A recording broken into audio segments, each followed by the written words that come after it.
Alors, dans l'actualité d'hier, d'aujourd'hui, il y a tellement de sujets dont on pourrait parler. Je pourrais vous faire une heure et demie, mais je vais me contenter de vous en faire 9 minutes 44 et de vous résumer un peu ce dont j'ai retenu pour vous parler de ces grands titres de l'actualité de ce mardi 29 octobre. D'abord, on apprenait, selon une étude là, qui a été publicisée par la revue Sleep Medicine. Donc, c'est une recherche dirigée par le professeur Charles Morin de l'École de psychologie de l'Université Laval et du Centre de recherche Cerveau et réalisée en collaboration avec 11 autres scientifiques du Québec et de l'Ontario, nous informant que le cannabis peut servir, peut aider l'insomnie. Et on apprenait également la semaine dernière qu'il y aura prochainement, en janvier prochain, l'ouverture d'une succursale de la SQDC pour permettre à la population de se procurer du cannabis tout à fait légalement à Montmagny. Donc, justement, cette étude réalisée auprès de 4037 adultes canadiens a permis de recueillir des données sur leurs habitudes de sommeil. Plus de 16 des personnes présentaient des symptômes correspondant aux critères du trouble d'insomnie, tels que l'insatisfaction de la qualité du sommeil, la difficulté à trouver le sommeil et à demeurer endormi ou un réveil trop tôt. Donc, l'étude révèle également que 46 des personnes ont utilisé des produits pour les aider à dormir au cours des 12 derniers mois précédant l'enquête, soit presque 2 fois plus qu'il y a 16 ans. C'est quand même beaucoup. Parmi les produits les plus couramment utilisés figurent les produits naturels et en vente libre, comme la mélatonine et la valériane à 29 le cannabis à 16 les médicaments sur ordonnance à 15 et l'alcool à 10 Donc, ce qu'on nous dit, c'est que les gens ont de plus en plus de difficultés à dormir. Et aussi, ce qu'on nous informe, c'est que le recours au cannabis est particulièrement élevé chez les 18-35. Ça, je suis quand même un peu moins surpris, surtout chez les hommes, atteignant 28 dans cette tranche d'âge. Tout groupe confondu, les personnes qui ont recours au cannabis en utilisent 4 fois par semaine. C'est quand même beaucoup. Les femmes utilisent, elles, davantage de produits naturels et les personnes âgées, surtout, des médicaments sur ordonnance. Donc, le cannabis qui peut aider, selon cette étude réalisée par des chercheurs de l'Université Laval, qui peut aider vous endormir, mais il est toujours préférable de s'endormir sans aucun produit pour éviter l'accoutumance. On n'est pas en campagne électorale, mais que ça sent les élections. Le chef du Parti conservateur du Canada, Pierre Poilievre, hier, qui annonçait en point de presse qu'en tant que futur premier ministre, parce qu'il ne l'est pas encore, il s'engageait à abolir la taxe de vente fédérale, la TPS, sur les nouveaux logements vendus à moins d'1 million de dollars. Et bien sûr que M. Généreux s'est empressé de commenter. Cette mesure s'annonce profitable pour la circonscription puisque la très grande majorité des habitations sont en deçà de ce montant. Je trouve que c'est une belle annonce. Naturellement, il n'est pas encore premier ministre, M. Poilievre, mais les promesses électorales commencent tranquillement là, parce que on ne sait pas quand, mais on sait que le gouvernement Trudeau gouvernement minoritaire, peut tomber en tout temps par le fait qu'on puisse, que tous les partis s'unissent pour faire tomber le gouvernement. Ça peut arriver au cours des prochaines semaines. Mais là, moi, ce que je retiens là, dans cette annonce-là, parce qu'on parle que sur une habitation de 300 000 soit une maison unifamiliale ou un condo, donc d'une valeur de 300 000 c'est 15 000 qu'on peut économiser. Moi, j'ai aucun problème avec ça. Je vis très bien avec ça. Ça peut être une belle promesse électorale. Ce que je retiens, c'est que le déficit du prochain budget, là, qui se termine le 31 mars, le déficit prévu est de 40 milliards. Est-ce qu'on peut se permettre de perdre des montants comme ça, des revenus de cet ordre-là? C'est quand même important. Oui, on veut relancer on parle de 30... cette annonce là, peut procurer jusqu'à 30 000 nouveaux logements par année à l'échelle nationale. Oui, tout ça est bien beau.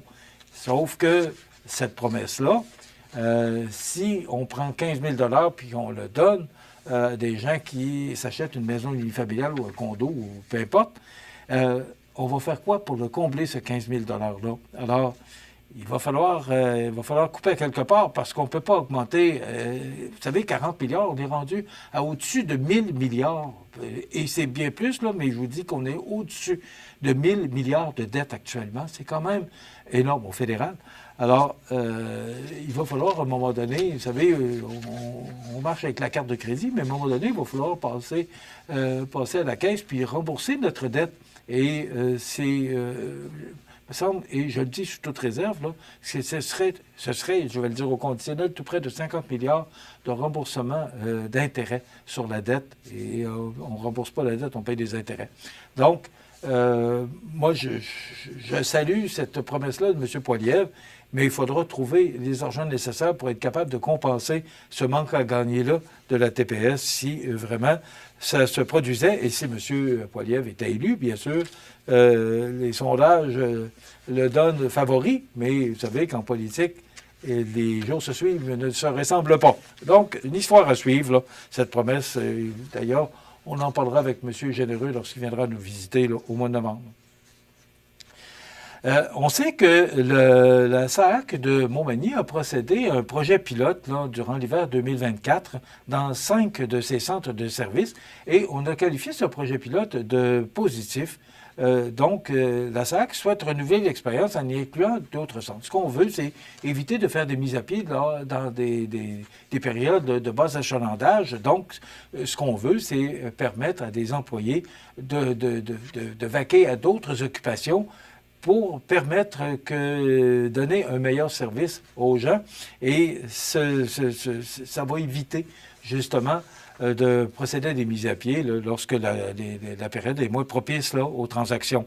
La SAAC nous informe que dans les centres de services visés par ce projet pilote, dont Montmagny est concerné, on a observé une baisse d'achalandage de 30 en basse saison, comparativement à la haute saison. Aussi, lors de la première phase du projet pilote qui s'est déroulée du 8 janvier au 22 mars 2024, dans 5 centres de services, plus de 6300 personnes de plus ont pu être servies, augmentant ainsi la disponibilité de rendez-vous dans l'ensemble des centres de services participant au projet pilote. Donc, c'est positif, ce projet pilote, et on a l'intention de l'étendre à plusieurs centres ou d'autres centres au Québec. Soulignant en terminant, toujours selon la SAAC, qu'aucune plainte de la clientèle n'aura été recensée pendant toute la durée du projet pilote. Il reste 2 minutes.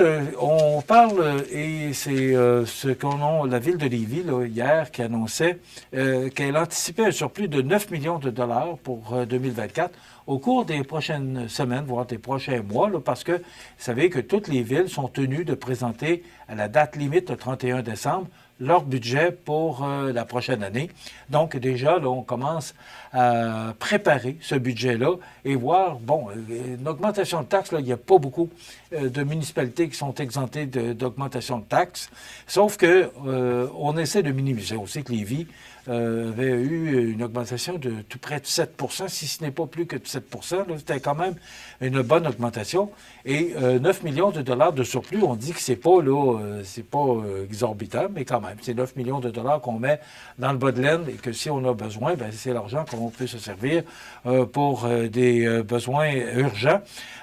Donc, prochainement, on va procéder à l'élaboration des budgets. Et d'ailleurs, il y a beaucoup de municipalités là, qui sont les 2 pieds joints là-dedans pour trouver des moyens pour éviter que vous et moi, on ait des augmentations de taxes là, qui puissent être trop difficiles à absorber. Déjà que les taux d'intérêt, les renouvellements d'hypothèques, l'inflation, c'est déjà pas facile. Alors, les municipalités là, qui travaillent là-dessus, rendu à la fin octobre, là, attendez-vous qu'on va, nous, vous en parler de plus en plus parce qu'on est quand même présent dans plusieurs municipalités là, de la Côte-du-Sud, donc la MRC de Montmagny, l'îlet et Kamouraska en particulier.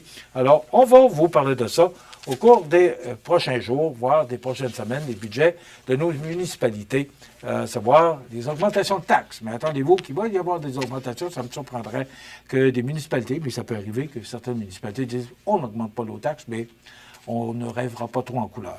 Demain, on reçoit Annick Labonté, qui est chargée de projet, et Daniel Bélanger, président du journal L'Écho d'en haut. Donc, ils vont venir nous parler de leur projet avec ce journal qu'elle s'est essayé d'imprimer en septembre dernier. On aura notre chronique culturelle. Bonne journée, à demain.